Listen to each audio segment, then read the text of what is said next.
que agradecidos de honor.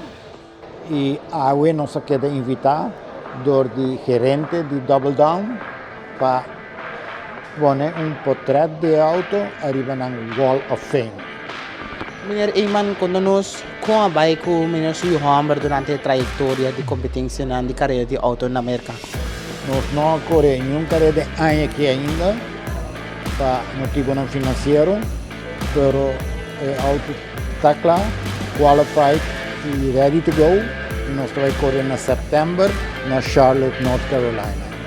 Quando o prêmio meneer Suyo Hammer gana durante o transcurso na ano? Hopi Ironman, hopi placat, nós está sempre no top 3. Se nós vai final, of semifinals, pero nós está competindo. O que é que motiva meneer Eyman Suyo Hammer para seguir no esporte aqui? Well, é coisa que eu amo nascer dentro, consequentemente, eu amo nascer dentro, e nós temos hopi orgulho que nós está correr para o nome de Aruba.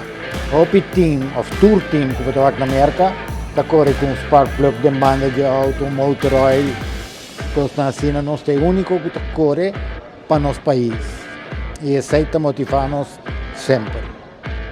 Que dá mensagem positivo com o meneer Eyman e junto com o meneer Suyo Hammer também tem para o povo de Aruba para os jovens que formam parte desse deporte importante aqui. Procurar para não correr de bacaia. Não está ganhando nada de bacaia, vai para o marca, exercer deporte, sinha, treina e vira drive respeitar, mas principalmente não correr de bacaia. No final, meneer Eyman que passou na agradecer, incluindo Sport Bar aqui para toda a área de sustento e para meneer Suyo Hammer. Nós sempre estamos agradecidos na Aruba que logra e ajuda nos ponernos caminho que nós está agora.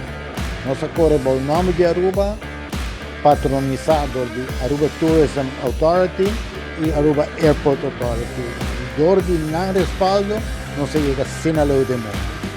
Que tempo nos espera meneer Suyo Hammer Eyman aqui para a isla de uma competência dia mais? Well, depende. A que não tem um auto na Aruba para competir contra ele. Se nós vamos correr na Aruba, então o que nós fazemos, nós vamos com outro auto. E assim, com um match race, que dá hopi interessante.